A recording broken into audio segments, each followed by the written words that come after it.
talk about a question we get all the time. Yep. Do I have a bad dog or am I a bad person? And I think this is a perfect time for me to have a little rant. Okay. Rant away. Okay. So here we are this morning. Yes. 8 dogs. 8 Yes. dogs deep. Oh, yes. On leashes. Yes. We're walking. We are Out walking. out We in are the going. hood. Yeah. And there's a person working on loading their car, unloading their Looked car, like camping-ish things. feel, right? Yeah. And all of a sudden there are 2 dogs come racing out from the yard. Mm-hmm. And That we couldn't see before. yeah, we couldn't see them before. It was They were behind the car or something. Something hanging out with them, and the dogs come heading after us, and I can't remember what I said. I was kind. I know I was slightly kind, or maybe I just turned around. You said, "Oh no, uh-oh," something like that. Yeah. And probably like, "Oh great," or something. So I turn around because it's just what I normally do, because it's not okay. And he yells out, "My dogs are nice." And mind you, all of the dogs that we had are nice too. But They might not have been. one, they might not have been. Because we do train a lot of dogs. We're training them because they're not nice. They're not nice, right? On the leash. But I don't care if everybody's kind and nice. You don't allow your dogs to run out of the yard into 2 people walking 8 dogs Mm-hmm. and create a mess. Mm-hmm. It just creates a disaster. Mm-hmm.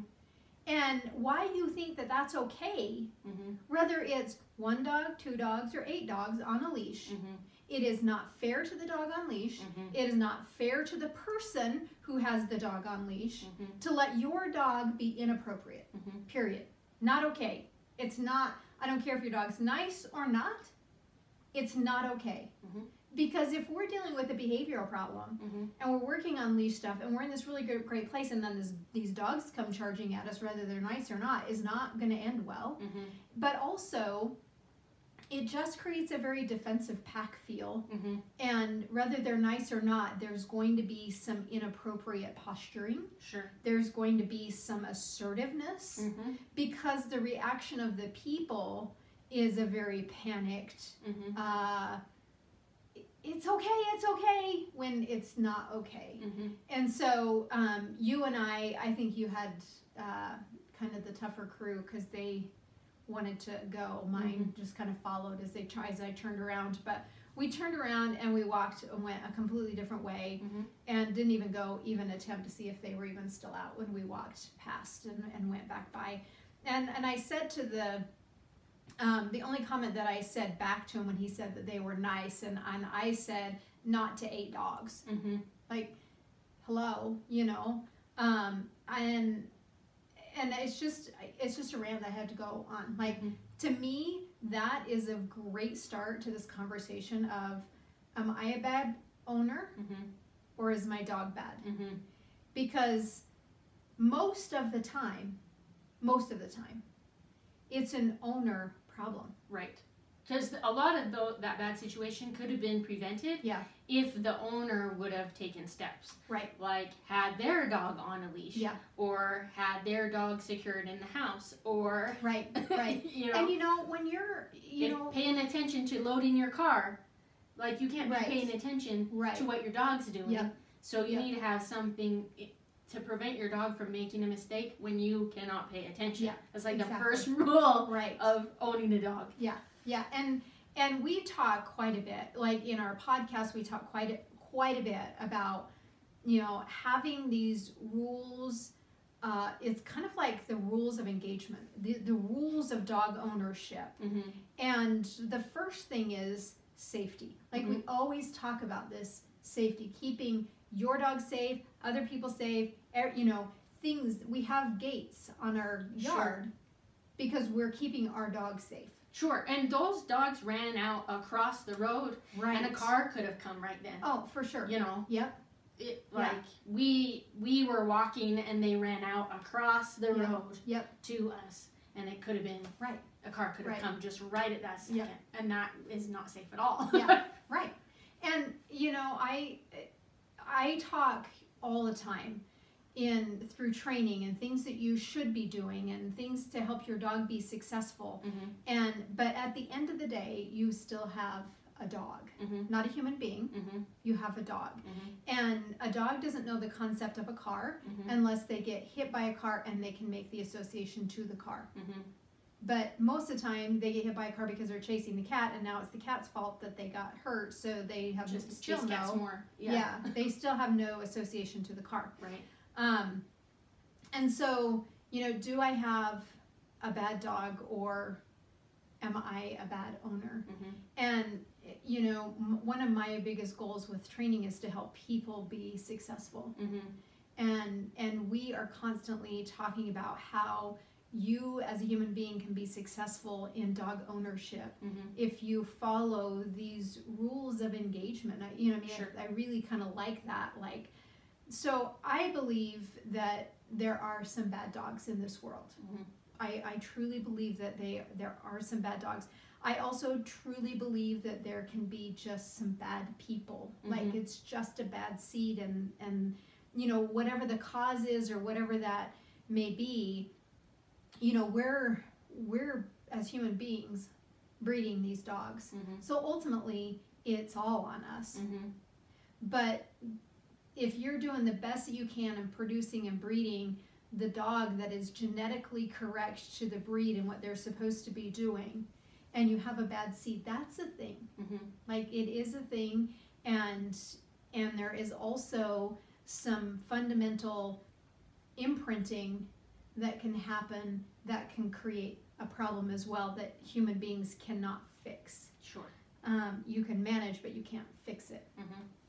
So, but I feel like for the most part, people create the problems. And I believe, and Shannon, you can join in at any point in this statement right here, is I truly believe that we get so caught up in humanizing and treating these animals like they're human beings. Well, and I think there's like a flip side to like what you've said earlier, is that we are trying to set up the dog to be successful. But if you turn it a little more pessimistic, you have to set it up so the dog won't fail.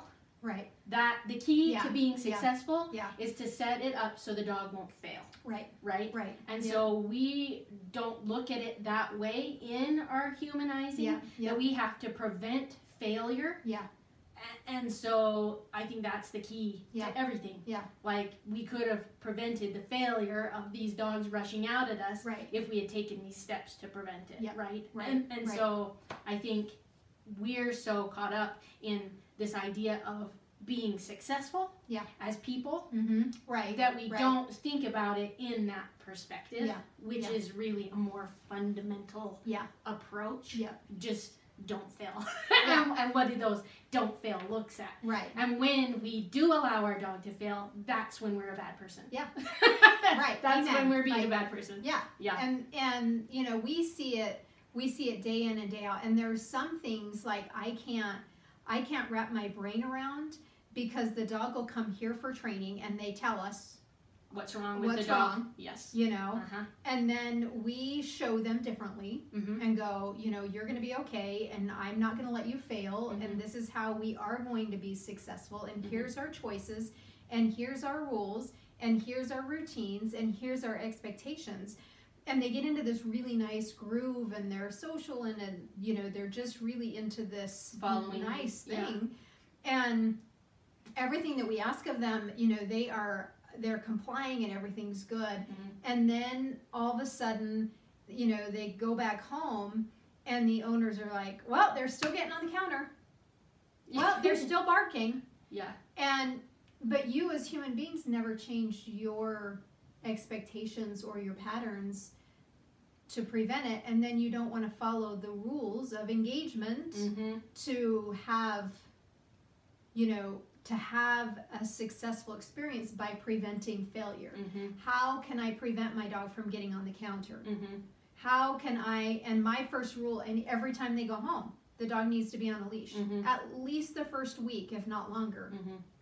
And because we need to set the boundaries immediately, and the owners continue to and it's fail. the number one best way to prevent failure, right, is have your dog on the leash. Yep. Because they're with you all the time. Yeah. Like, you get busy doing whatever you're doing, loading your car, putting the groceries away, doing the laundry, whatever you're doing, right, you're paying attention to that. But if the dog's attached to you, yep, then you can't ignore them. right, And so they're not going to get into trouble. Yeah. Right? Yeah. You're right there doing the laundry. Right. The dog tries to get a sock. You're right there. Yeah. Yeah. You're doing the laundry and the dog tries to sneak away to get to the counter. They can't sneak away. They're attached Right. to you. So it's a best way to prevent them from failing at whatever you are training for, because you are right there, and because they're attached to you, you have to pay attention to what they're doing. You have to respond to that question that they're asking all the time, Mm-hmm. whatever that is. And, people want this fix-all, or they want to be able to sit and stay and be there, or get to your bed and stay on your bed all day long. And that's just not a thing. Well, I disagree. Having them attached to you with the leash is the fix-all, but No, it is. Yeah. People won't commit to it, Right. because they don't believe that it is. Right. But they want to be able, they think that the fix-all is obedience. That's right. Or they think that the fix-all is, if I can just send my dog to their bed and they stay there, right, then I don't have to pay attention then I don't have to pay attention to them. Yeah. Or, I'll just throw all these toys out there and let them entertain themselves. And eventually they're going to go, no, I'm going to go dig over here. Mm-hmm. Because that's much more fun, because that's what dogs really do, Mm-hmm. instead of play with stuffed animals Mm-hmm. the whole time. Mm-hmm. And so, coming back to, am I a bad dog owner? Mm-hmm. Or simply, is there bad dogs? Mm-hmm. And there's dogs that have bad behaviors. Mm-hmm. There's dogs that are rude. There's dogs that are sociably challenged. There's dogs that don't really like other dogs. There's dogs that don't really like other people. Mm-hmm. There's dogs that don't really want to snuggle. There's dogs that want to bite you, because that's what they do when they get disrupted. Mm-hmm. And we fail as human beings to communicate correctly to them as dogs. Mm-hmm. And so you hear all the time, well, it's the owner's fault. No, it may not necessarily be the owner's fault. It may be the breeder's fault. It may be the rescue's fault. It may be the previous owner's fault that set these behaviors into play that the dog has learned. Accumulated over time. Yeah. And so you can't judge people when they're out working on something and the dog is reactive, they're or such a bad dog. or the dog's pulling on the leash and you just don't know any different, because that's what they got. So that's what they think, that's what I have to live with. And so, you should never judge and blame people, because dogs are accountable for their actions, but we are accountable for changing the actions or answering their questions. And also, what people choose to live with is another thing that, that my husband, Chris and I talk about all the time, is what people truly will live with, because they just say, well, it's a dog. Well, it's a puppy. Well, he came that way. Yeah. And they don't want to make the commitment to making that change. And so then we have bad dogs. And it's why do you want to live with a dog that is constantly destroying something? Right. Because you don't know, or you think that that's just what you have to live with because that's what you chose. Yeah. And I don't believe that at all. I believe every dog can make progress. They can make change. They can adapt to new things really easily, not without stress, but they will adapt. And just allowing the dog, I believe a dog that has behavioral problems that are not like happy dog characteristics, I believe that that's where owners are failing, because the dogs are not happy. Because if the dog is happy, dogs truly want to be happy. They do. And so it can circle back around where it falls back onto the owner for not changing, for not making those changes, or reaching out to somebody, or coming up with an excuse, because that's just what dogs do. Where if we put things into perspective, if a Chihuahua is a biter, we just pick it up and it's a Chihuahua. Yeah, they just do that. They just do that. Yeah. But if a pit bull was biting somebody, we can't just say they just do that. No, well, some people do say right, sure. they just do that, but it's way more, the consequences are harder to deal with. To say, oh, well, my dog just does that. Like, people are less forgiving about if that's acceptable or not. Right. and then if a Chihuahua bites a lab on the ear and is bleeding all over the place, and the pit bull does the same thing, same exact thing, and the ear's bleeding all over the place, then we have such a judgmental, it's the pit bull that's the problem, not the Chihuahua. And I don't look at things like that. I don't accept things like that. A bite is a bite, whether it's a Chihuahua or a pit bull. And there's a reason why. And we need to understand why to be able to fix the problem, change the environment to help the dog be successful. And not all dogs enjoy going to the dog parks and socializing. Not all dogs like other dogs. And so, to just say that's how they are and to continue down the path, I believe is just doing your dog wrong. Right. And there's a lot of things that you don't have to accept that I think people think they do. Yeah. Like if their dog has anxiety and then they can't leave it alone or leave it in a room by itself. Yeah. But people just accept that. Right. And you don't have to. No. If your dog has anxiety and it's tearing your house apart, that is something you don't have to accept. Right. I think there are these I would say popular, more common things that people think that they have to accept. Like destroying the house is one. Right. All the furniture is chewed or destroyed, or like the toilet paper is unrolled all over the house. Oh, my dog if we leave the bathroom open, he just gets the toilet paper. That's something you don't have to accept. Yeah. Right? Yep. Their dog runs out of the door every time they open the door, or runs out of the backyard every time there's like the gates open or there's a hole. That's something you don't have to accept. The dog digs up the garden. Right. You don't have to accept that. Pulling on the leash. You don't have to accept that. Like there are these things that we tell ourselves, oh, they're just dogs and we can't change it. And all those things are totally changeable. Yeah. All of them. Every single one. Anything that you're struggling with, even if it's something simple like you like to put your shoes by the door when you get home and your dog moves the shoe to somewhere else. Yeah.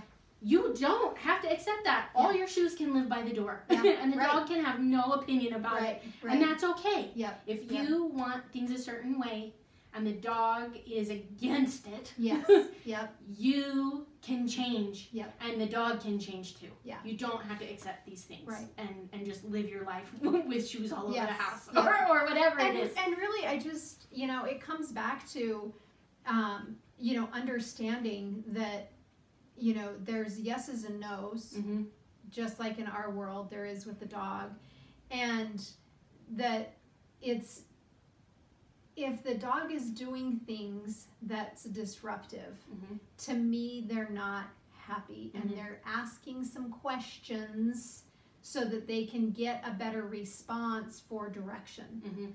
If a dog is moving a shoe as a playful way and you turn it into a game, it's going to be the game. Right. But if the dog is disrupted about the shoes, maybe they're associating the shoes with the walk or something that's negative, and that if those shoes are moved, then it's a happier feel. Then you need to find out why they're moving the shoes. You know, if they're taking the shoe to their crate, that's a whole different thing. Right? But you still have to live with it. You don't have to live with any of it. And that's that was our biggest drive to create our online dog training course, because we have our basic courses that take you through the fundamental ownership of, you know, the rules of engagement of dog ownership, of training, in a very non-traditional way. No, but logical. But very logical, very meaningful. Real to life. How you do things, to requesting certain videos. If you are saying, hey, none of these really fit to what I'm trying to accomplish, you know, can you show me how you would do this? Sure. Then we would create a video showing you either how you properly correct or properly discipline or properly talk to your dog or properly change the picture. Or apply like a concept. Apply it to something specific. So that you can use it for what you imagine. That because all our concepts can be applied all these different ways. And our videos, we've applied them in specific ways. But we, by all means, have not trained every single dog in the world in every single circumstance. Because every person's different and every dog is different and every environment's different, right? So if you need a concept applied to your specific situation, we can recreate that situation and make a video for you. Right. And we have a live forum on there. And so, you know, if you're feeling like you're the bad owner, if you're feeling like you're failing your dog, our online training platform, that's why we designed it, is to get in your home, to get in there and help you be successful and make it affordable so that everybody can be good, successful dog owners. And you may not necessarily like what we have to say about don't let your dog run out at people with dogs on leash. But you're failing everybody when that happens, and it should not be a thing. And I hear over and over, because of our clients, that they're working on things and they're trying to get out and about and they're trying to work on their leash reactivity and they're trying to not like socialize, but they're trying to get their dog be able to go for a walk. Be okay. And then we have these other people that are allowing their dogs to be in on-leash, off-leash, in on-leash areas, running up to your dog, and we continue to fail our dogs in that scenario. And so it creates a lot of anger, it creates a lot of frustration, it creates people to not be nice to people. Absolutely. You know, and because wouldn't you rather just go on a walk and have someone's dog in the leash and just say hi and just continue your walk and they go that way? You don't have like this stressful, angry situation where you don't know what to do. Maybe you're training your dog and it has a problem and that you really don't know what to do when another dog runs out to you, right? And you want to help your dog be successful and enjoy your time out, and then it turns into a big giant mess, and then your dog's even worse than before. And it just continues to make it worse. So it's really I have something outside happening with my dogs that are scaring them, because my dogs don't normally bark. It's very fascinating as we listen to them. Right, there's this fundamental part of owning a dog that if we were to give you 5 things that to me is like the rules of engagement, you know, number 1 rule to me is keeping your dog on a leash until you are certain there's no mistakes to be made. Inside and outside. All situations. All the time. And those are just key, that right there is like number one rule of engagement. Number two is you don't need to socialize your dog in an awkward, weird, non-normal way of socializing your dog, which would be going out and walking on a leash and taking your dog up to every dog that's out there to say hi. That is truly like going to a mall and trying to make friends. It's not a thing. With everyone it's a weird, awkward thing when somebody wants to all of a sudden walk with you be your best friend. Yeah. And have this conversation that's not really a thing. Yeah. So, socialize as you socialize, not as you think that a dog needs to greet other dogs all the time. 3, Shannon? Oh, 3. If you had to set up your... I think respecting other people by knowing your own dog. Yeah, good one. So if your dog has issues or not, then you need to take that into account when you're going out or staying home, and then help set them up for success or not for failure by not putting them in situations that are going to be bad for them and counter to what you're trying to train. And by doing so, you show respect for other people that are coming into your home or walking down the street or going by your yard. Number 4 for me would be a tired dog is not a good dog.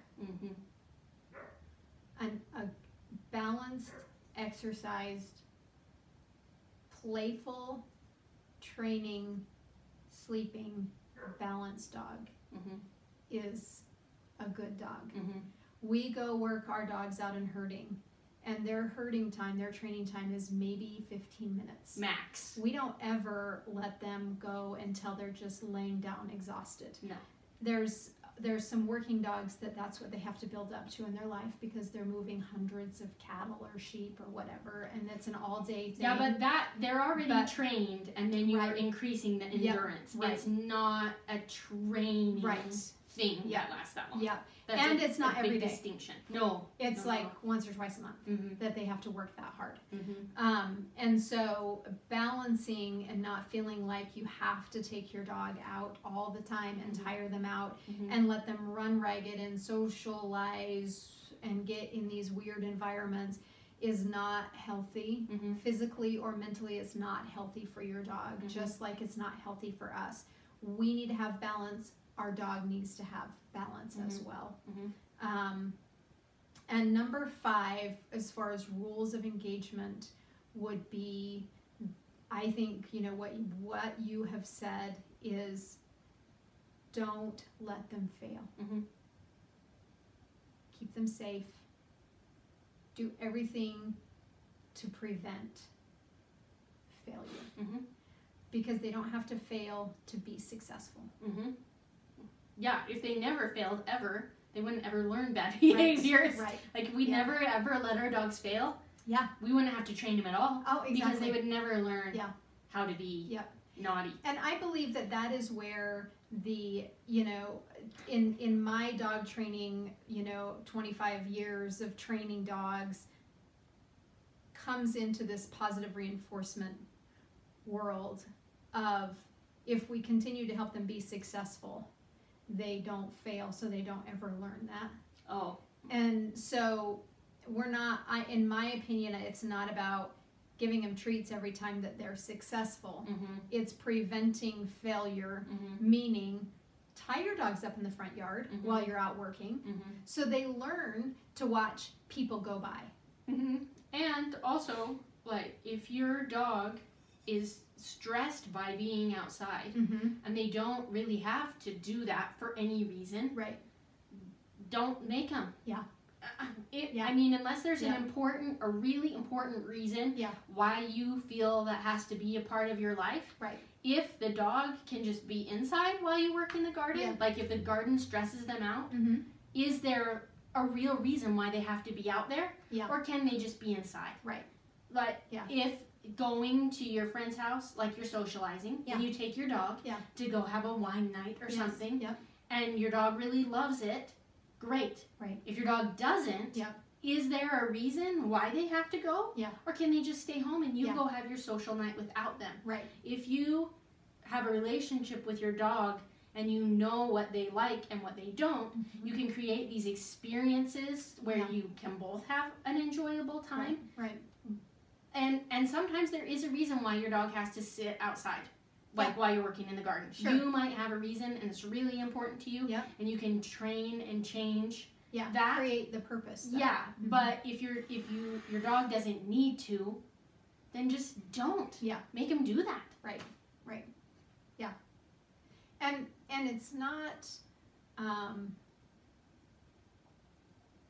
it's not that you don't, maybe you eventually want them to be out there when you're gardening, but you need to create purpose to it. You need to change the picture so they understand the purpose to it, where I'm going to garden, you're going to chew on your bone. And we're going to make this a good thing because I'm not going to pay attention to you, but I'm going to give you something higher value to do while I'm out here working. And that's a happy thing. That's a good thing. And so it's just like your Louis, French Bulldog. He loves to go, but he wants to go for an hour. So if you're going to, and then it's not like, how do you know he only likes to go for an hour?